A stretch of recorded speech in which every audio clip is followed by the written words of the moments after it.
That sound is the delicate fluttering of the checkered flag bunting hanging off our flagpole at our tent, because this is the second part of Gareth Jones on speed at the Le Mans 24 Hours 2016.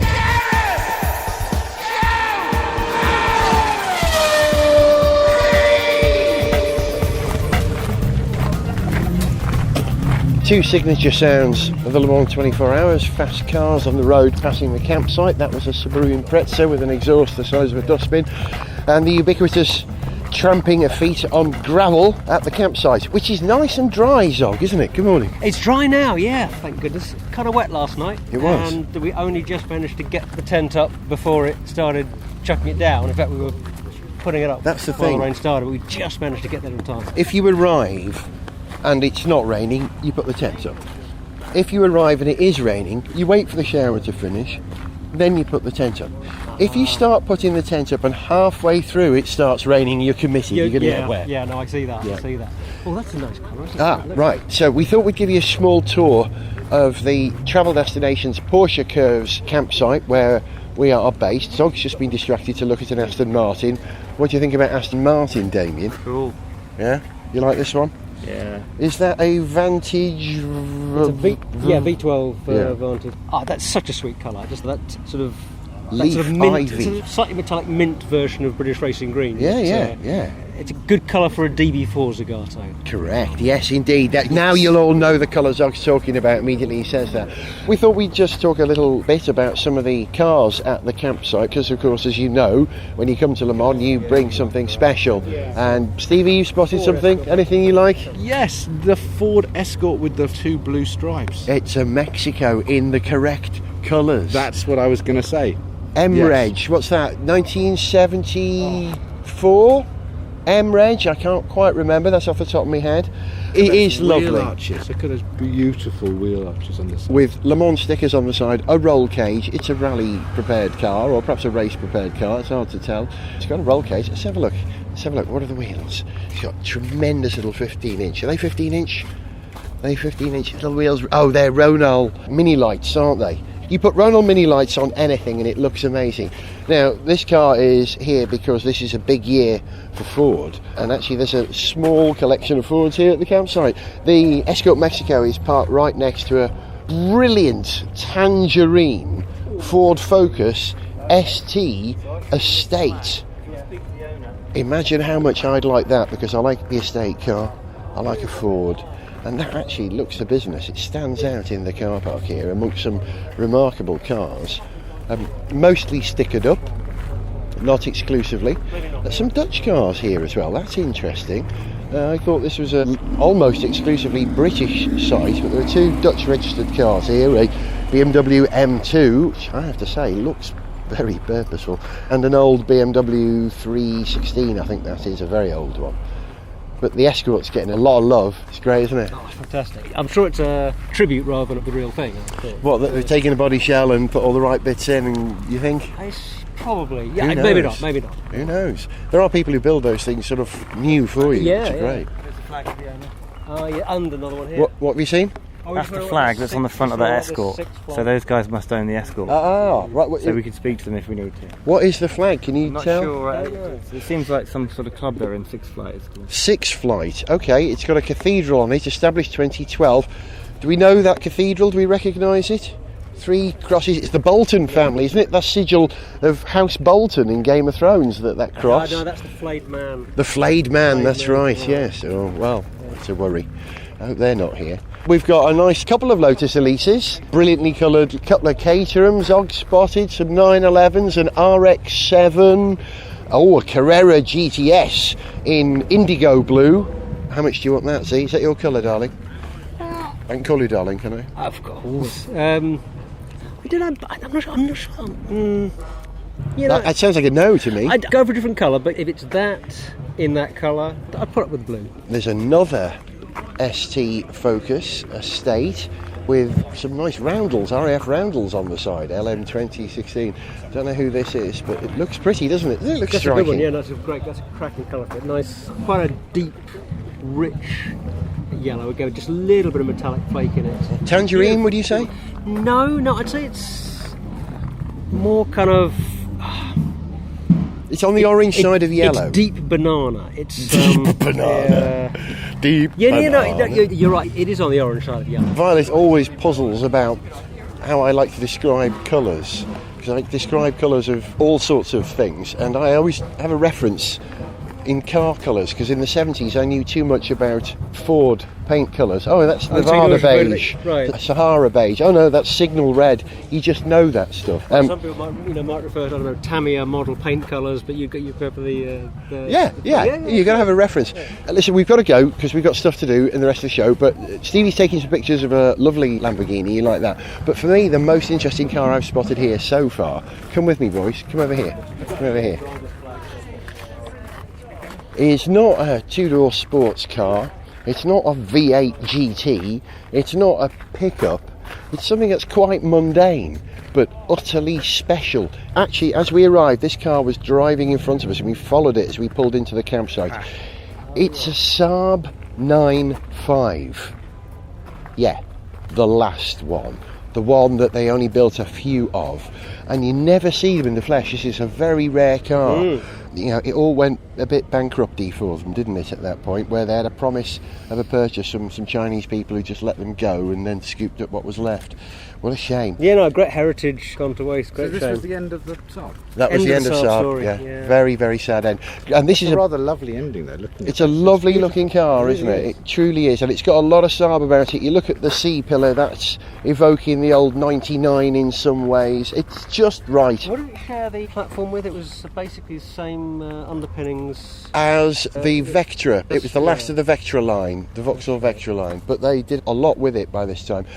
And it's beautiful, but it's not as beautiful as the car I'd most like to see here, which was the estate version of this, which they only made a couple of and they never sold. That would be it. Anyway, that's the most interesting car at the site. I thought you might like to see it or hear about it. We'll speak to you later. More stuff to do.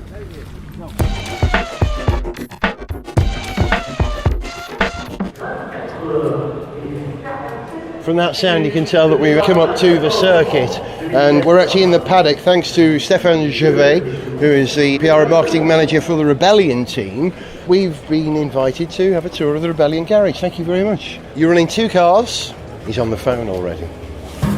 Where are we? He's a very busy man. This is the day before the race, the Friday, so it's a quiet time in the grand scheme of things, but there's an awful lot of preparation going in. We're at the back of the garage now. I can see that looks like a mount for the rear wing or some kind of brace, a stack of helmets. One of those will be Nelson Piquet Jr.'s helmet. Nelson's racing in one of the cars. The reason that we managed to get in here is my old A1 GP connections. Mark Chittenden was a mechanic on an A1 GP car when I worked on that many years ago, and I bumped into him at Le Mans and he said, why don't you come over to the garage? And here we are. Go on, Stefan. Hey, treat the place as if it's your own, why don't you? That's the place where we have all our guests. You keep them in here. A safe place, this way they are not in the working area, but they can touch the parts and bodywork. If we have to bring back the car back in the garage during the race. So you've got two cars, you've got a spare chassis, you're allowed to bring a spare chassis? We have a spare chassis in the truck, but I hope we'll not need to use it. It was only for the test, because now with the race, if we have some damage during the race or warm-up, there's no chance we can change the turbo or engine or any gearbox. And how have the cars been running in qualifying and practice? Good? They were running quite well, to be honest. Reliable, lapping, all the drivers get their chance to have some experience in the track, especially Matteo Tescher, who is the youngest driver this year at Le Mans, only 19. He's only 19? Only 19. He won his first single-seater championship in China in Formula Abarth. He was 14, then made his debut in Formula 2. He was 15. Wow. So it's a young and promising guy. And on car 12 we had Nelson Piquet Jr., who is making his comeback to Le Mans 10 years after his debut with the Aston Martin from Modena.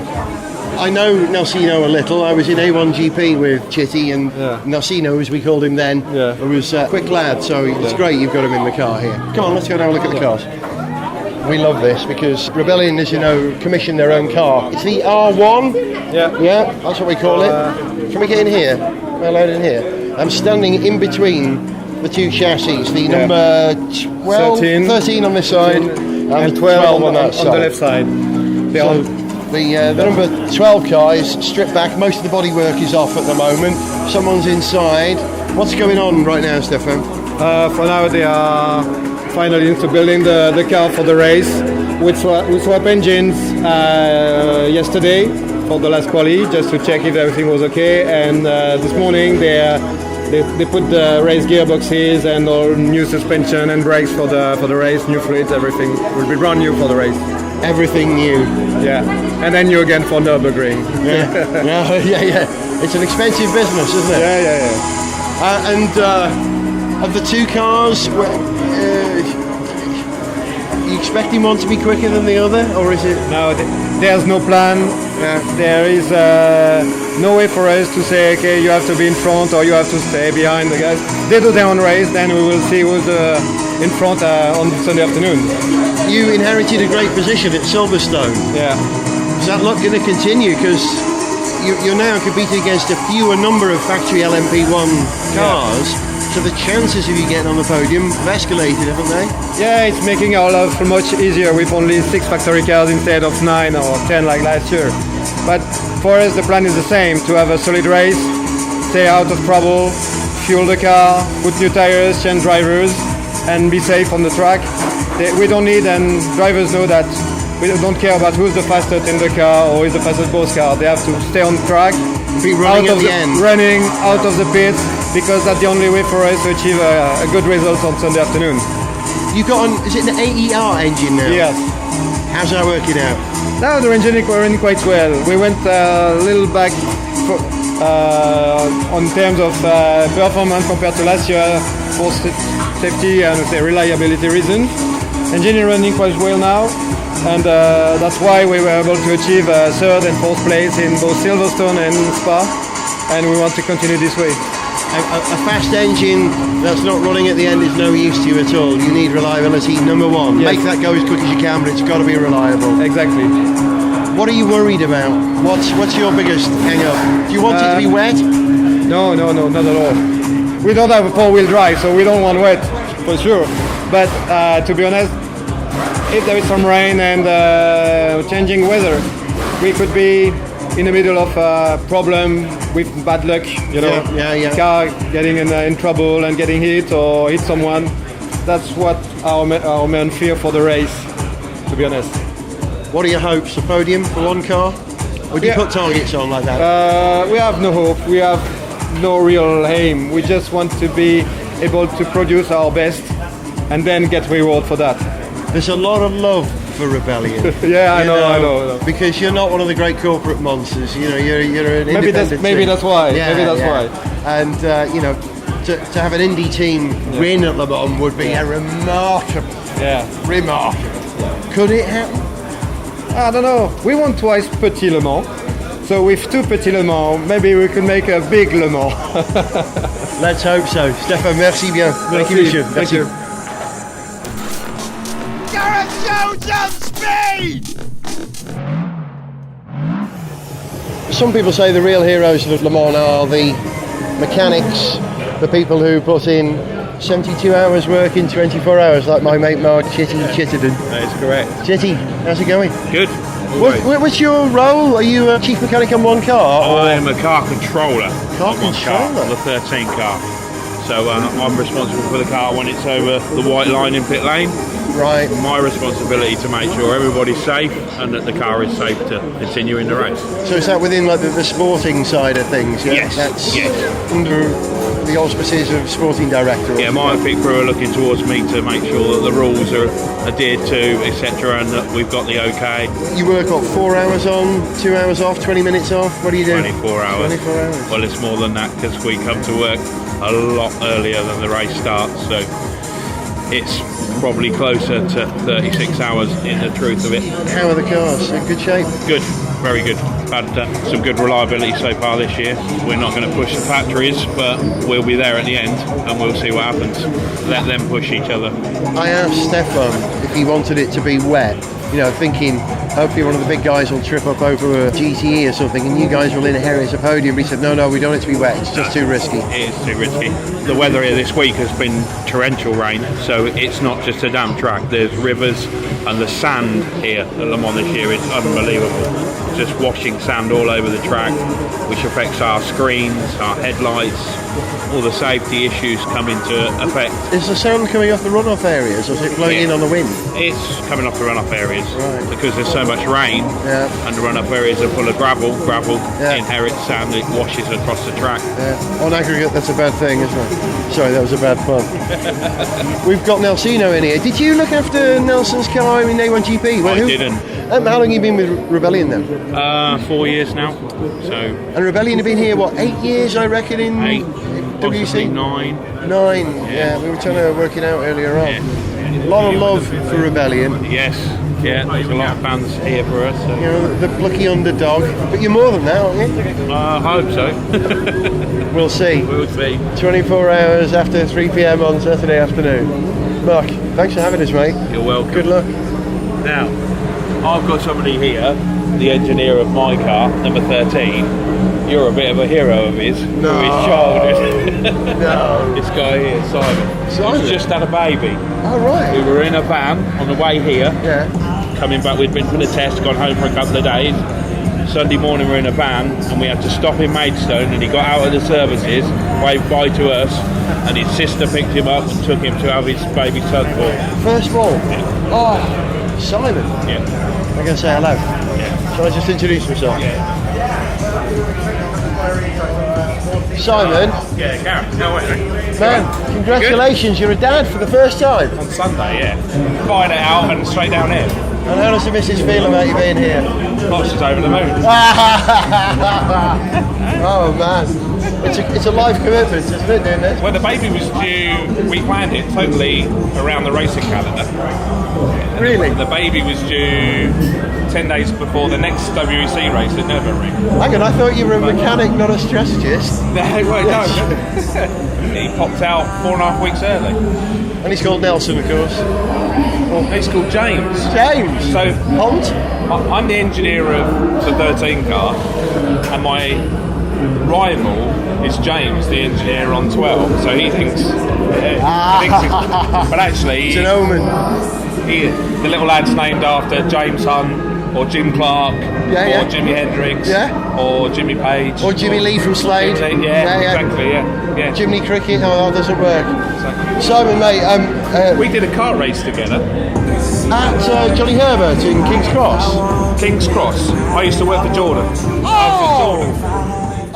What was his name? It was a Mark who was my connection. The conversation at that point turned to lots of reminiscing, and eventually I brought it back to Rebellion's hopes for Le Mans and how confident they are for this season. I mean, we've got a lot more confidence, and the relationship with AR is really good, and we're working really well together. Is it a BMW block? No, it's totally bespoke. I think the Mazda engine in the runs in IMSA in the States is similar. This engine is identical to the one that's in the Collis car, but it's not based on a road car block at all. Right. Wow. So unlike the LMP2 engines that have to be based on a road car block, ours is proper bespoke racing engine, stress member. Absolutely, totally bespoke. Yeah. And all centred around these core regulations, which are about fuel efficiency, maximum power with fuel efficiency. You've got a fuel limit, how much fuel you're allowed over the 24 hours? Yeah, like all the cars, you have a fuel cell limit, which is standard, but then you have a limit on how much fuel you can consume over a lap. Yeah.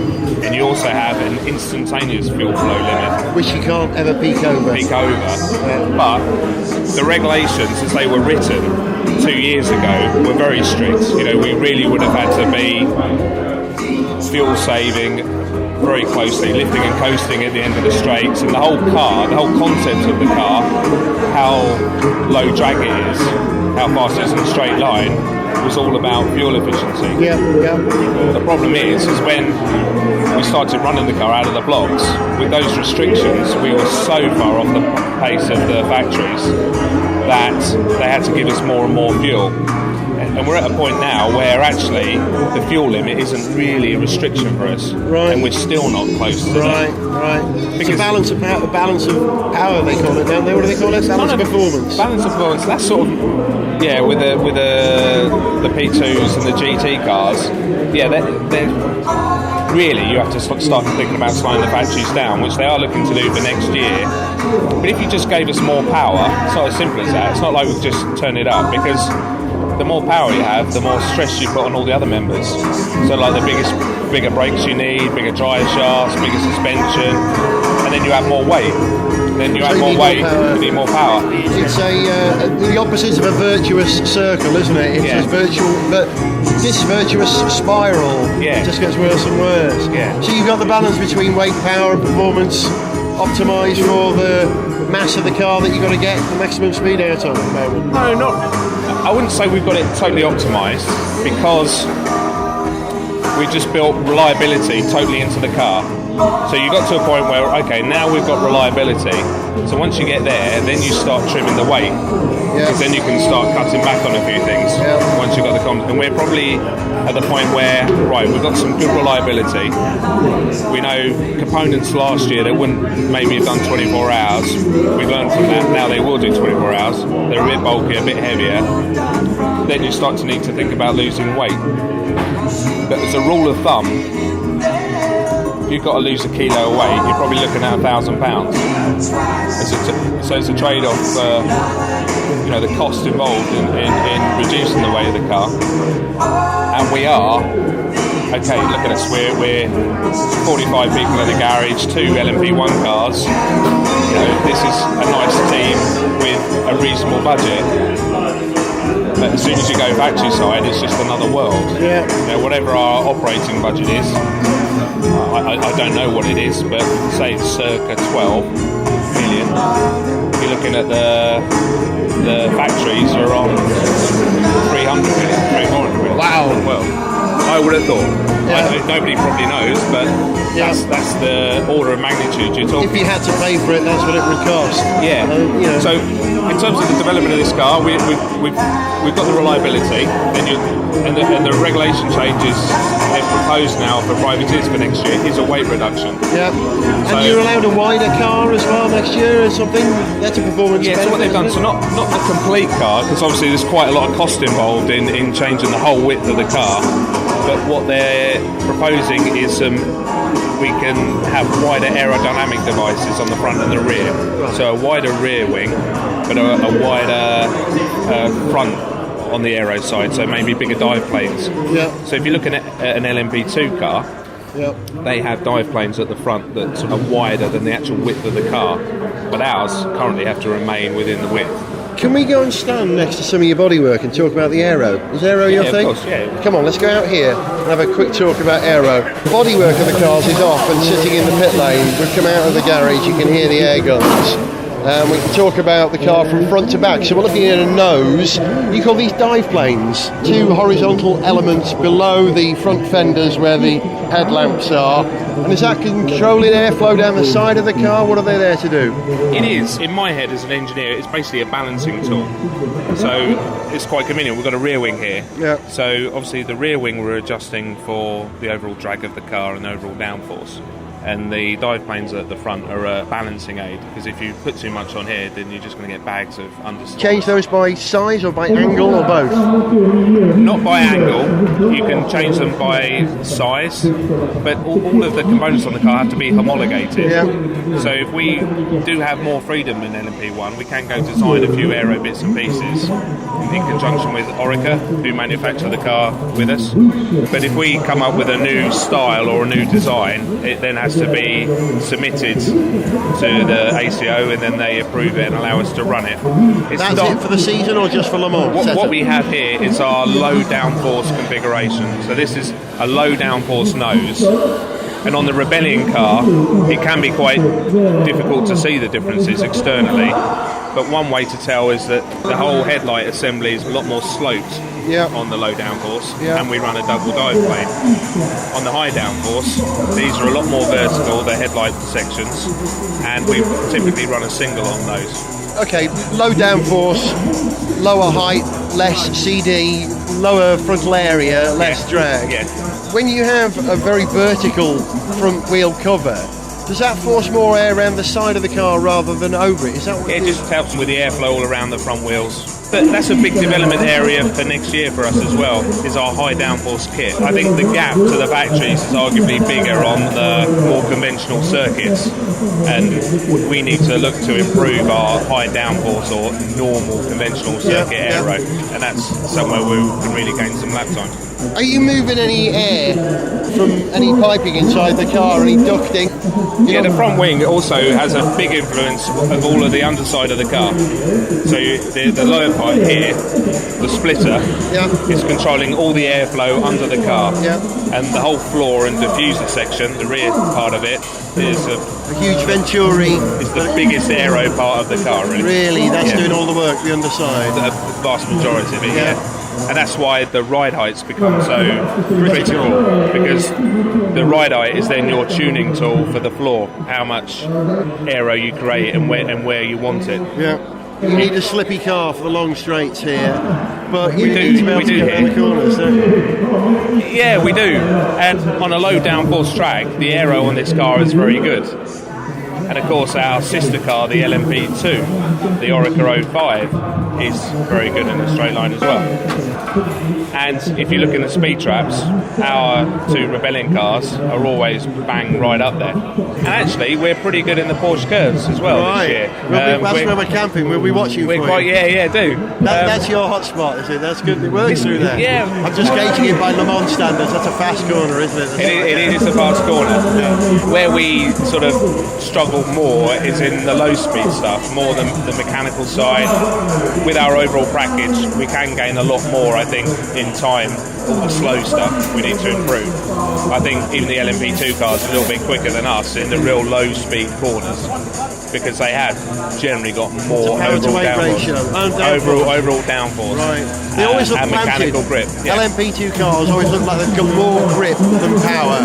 They have, and that's exactly what they have got. Yeah. More grip than power. But working with Dunlop as well, we're still in our infancy, really, working with Dunlop. We've only been working with them since the beginning of the season. Do you get to spec the tyre for Le Mans, or do they offer something for you saying, look, this is what we think is best? Well, no, it's not one side or the other. We've done quite a lot of development and specific tests with them. We recently tested at Monza with them. Pre-season we tested at Aragon. We did a dedicated test at Paul Ricard. And we have their engineers embedded within our team.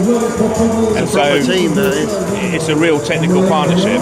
So it's not so much a commercial where they say, right, we've got this tyre or this tyre, you choose.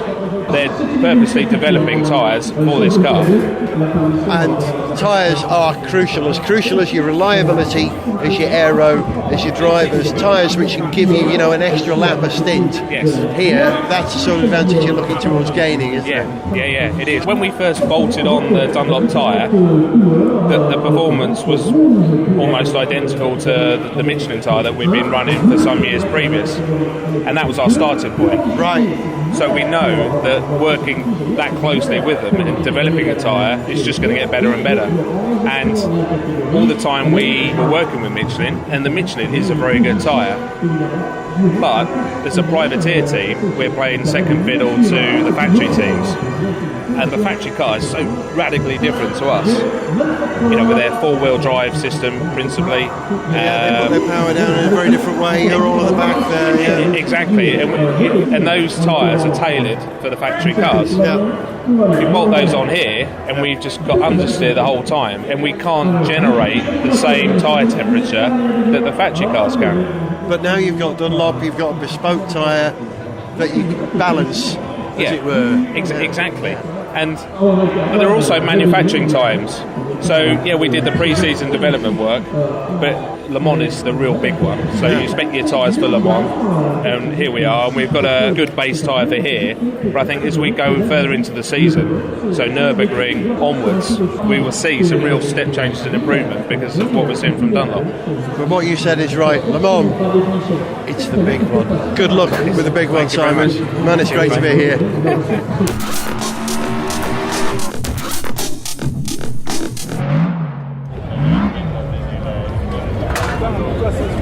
One of the great traditions of the 24 Hours of Le Mans is the Drivers' Parade, which, if you've come to this race, you will know doesn't take place at the circuit where no one's watching. They do it in town, which is also where they do the scrutineering. And they carve out a lap of this lovely old medieval city. And the drivers, there's one in front of me now. Who's this? Who's this? I can't actually see. I don't recognise it. Getting past me. It's one of the RRS TRD racing developments. The Rebellion team went by. Nicola Prost. I think that's them now because one of the other Rebellion team just went past. They wear red. They wear, yeah. It said Rebellion on him. Maybe one car's in the drivers in red, the other team in red and white. Maybe. And Nicola Prost just came by to warm reception. Nelson Piquet Jr. just came packed, our Rebellion boys, appropriately enough. That's not Alex Imperatori, who I was talking to earlier on. It's one of the other guys in the number 13 car, I think. Speaking English to the fans, I don't think you could hear that. What do you think of the parade, Damien?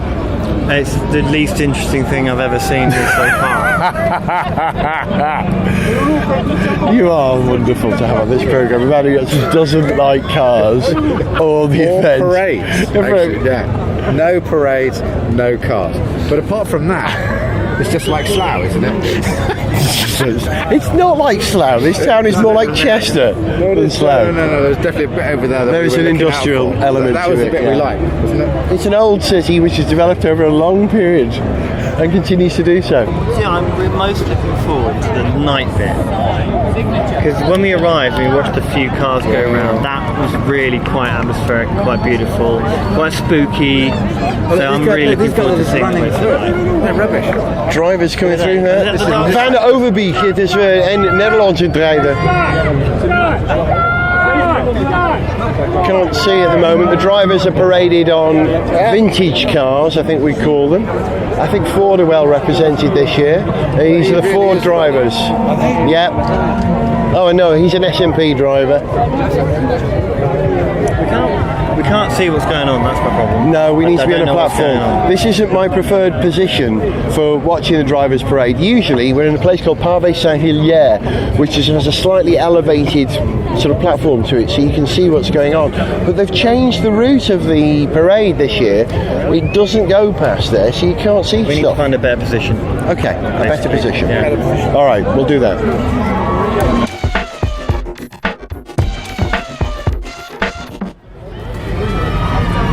I've just got to point out to Damien that Ines Tattinger is coming this way. We've just seen her.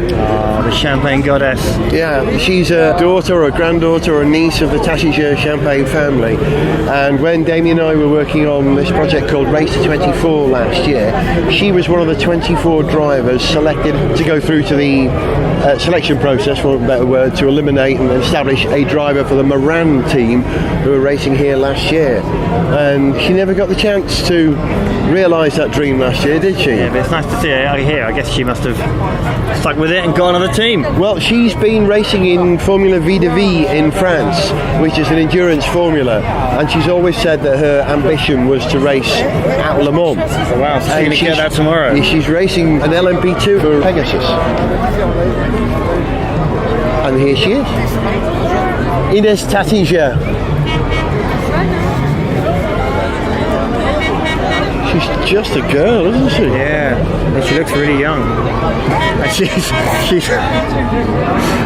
followed up by the most ridiculous children's float I've ever seen in my life, full of chipmunks and balloons on some kind of chitty bang bang wagon. That's the noise you can hear now. It's ridiculous. I must take a photo and you can maybe post it. I'll post this to the website. It's some sort of 1940s French pickup truck in French blue, covered in balloons with papier parc written on it, and they're throwing stuff out to dodge that with two chipmunks wearing pink hats. What the heck? Steve-O caught something, I don't know what it is. What is it? A poncho. It's a poncho. He's got a waterproof jacket for tomorrow. It always rains at Le Mans. Sebastien Bourdais, a French hero. Sebastien Bourdais drives past. Bourdais, Sebastien Bourdais. This is now fun because I can see what's going on. Yeah, we are facing them. You've got to see faces. There's another Rebellion driver. That's 23 people who've gone by wearing Rebellion race overalls. How many cars are they fielding? Yeah, there's a Rebellion guy as well with the bags. Yeah. They'd better win tomorrow. Do you know what I mean? There's going to be huge disappointment in our tent if they don't. So you were chatting to who? The chief mechanic or something? Yeah, Simon. Is he confident about the race? They're managing their expectations. They know that if something goes wrong for the big teams, they could profit from that, but they can't rely on winning without that happening. Yeah. If they get on the podium, they've got to beat Collis. The number 12 car has to beat the number 13 Rebellion car. The number 13 Rebellion car wants to beat the number 12 Rebellion. It's sort of an internecine. Oh, nice. So they've got a little bit of rivalry going on in their team. A lot, yeah. Is that healthy or not? Oh, yeah. It's anti. Yeah, they won't hide stuff from each other. They'll share data, but they'll finesse. They'll learn stuff through competition. You know. I'm a socialist, but I do believe competition can improve the breed. And a Ford Mustang convertible comes through. Once again, Ford represented with a GT registration number, a German number plate, I think, that, isn't it? With three of the other Ford drivers. Sebastien Bourdais in one of the Ford GTs. And Marino Franchitti is driving one of the Ford GTs, who I know, so I'll be watching his car. I don't know the number.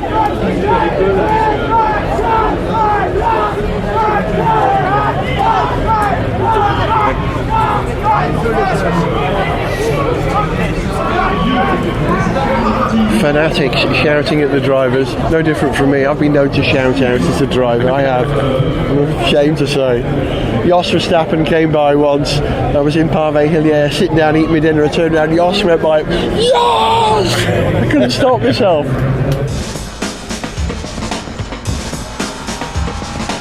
Gareth Jones on speed.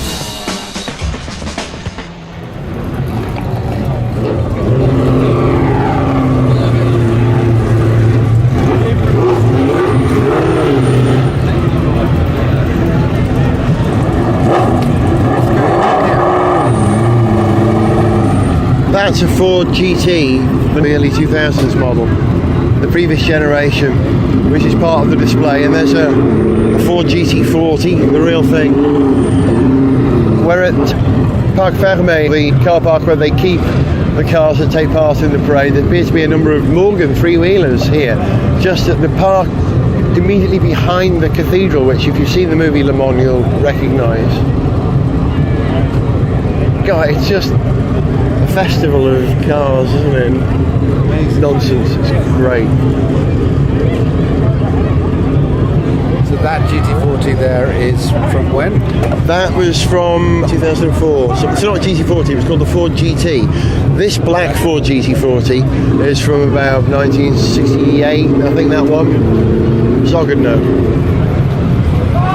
There are 180 drivers taking part in this race tomorrow, and they're all going to be paraded past us here in a minute.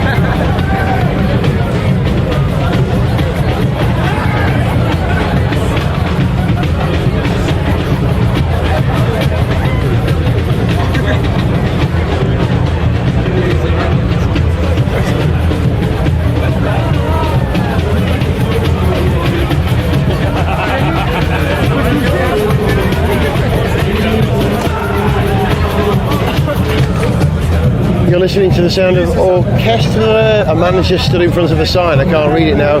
Something like Juventa Vendre or something. That's probably not what it says at all. But a bunch of people dressed rather like they were taking part in a South American carnival. Orchestra Juventud Varela. And chiefly dressed in orange. Scantily dressed women. Lots of feathers, lots of high cut costumes, and a good driving rhythm, which reminds me of the start of Thunderbirds. I'm not going to sing it because I'll have to pay for the PRS, but if you imagine the The bit at the start of the verse which goes dum dum dum dum, I can do that much, right? The rest you have to make up yourself.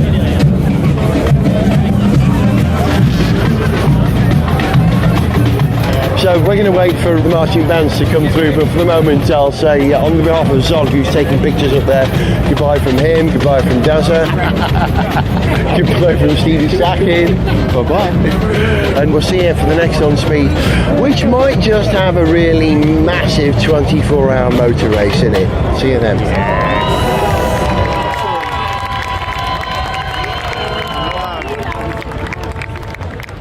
To send us an email, see pictures, get song lyrics, join our Facebook fan site, follow us on Twitter, or to find out about sponsorship opportunities, go to garethjones.tv.